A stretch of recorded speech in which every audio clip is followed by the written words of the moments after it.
Hi, welcome all, welcome back. It is December, it is the 9th, and I have a lot going on. There are reasons why I haven't been uploading regularly, and I do apologise for that. But I do have some upcoming live discussions that you might want to come and check out. So on Saturday night your time, I am going live with the very lovely Joanna Sousa to talk about the Liveship Traders trilogy. This is Joanna's first time through Liveships, and she's put together a panel and we'll just be discussing those 3 books, which I'm quite looking forward to because there's a lot there to talk about. Monday night, I'm going to be joining Alex at Tall Guy Reads because he's just finished the Tawny Man trilogy, and that is exciting. For those who don't know, the Tawny Man trilogy is where the series was planned to actually end. So the ending of that trilogy is an event. There's a lot of story that gets wrapped up in that, and I'm very much looking forward to talking to him about that. Again, it's going to be a panel discussion and it should lead to some fabulous points. So that's my upcoming plans for about the next week, because I'm moving from Auckland to Wellington. So I'm not likely to be putting much up in the next little while either. Again, all my apologies. I do like interacting with you, and I kind of miss you when I'm not here. So if you want to keep interacting with me, do join one of the various Discords, because I'm always in there. Always. And I will link those below. In other BookTube news, most of you will know, I'm sure, that Alan from the Library of Alexandria was in a fairly serious car crash recently and is currently rehabilitating a substantially damaged body.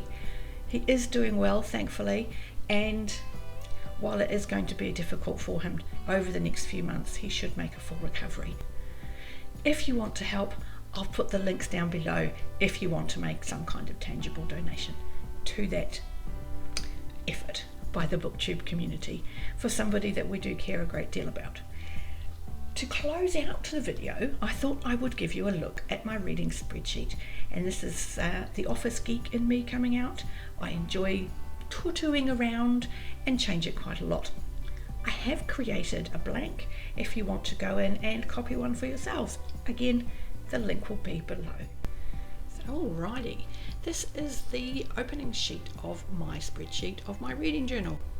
In the square here, we've got my goal for the year, how close I am to achieving it, which I'm quite proud of, and how many of those reads have been new to my brain.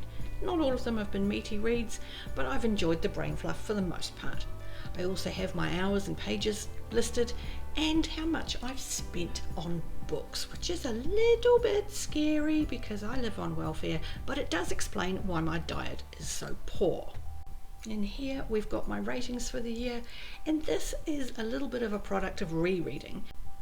Here are my average pages read for the month, as well as the difference between the listened and eyeballed, and the number of individual books I've read. All of that's pretty self-explanatory. Finally, on my front page is the genre listing for the year, and it's actually a little misleading. It looks like I read 3/4 fantasy.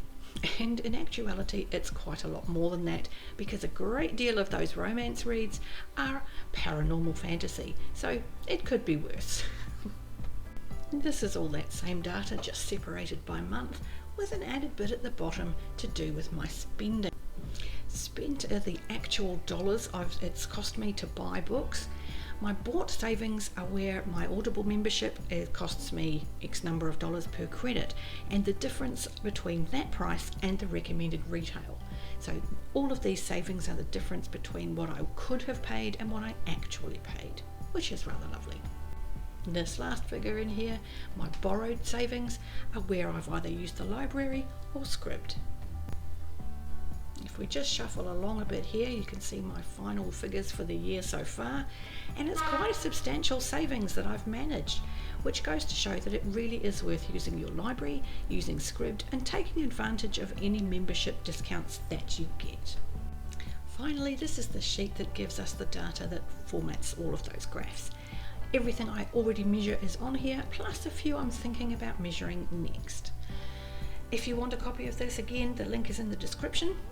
And from here, I'm going to wish you all a very Merry Christmas, a very safe New Year. Please look after yourselves. Don't drink and drive. I want to see you all in the new year. I'm going to love you and leave you. I'll see you next time.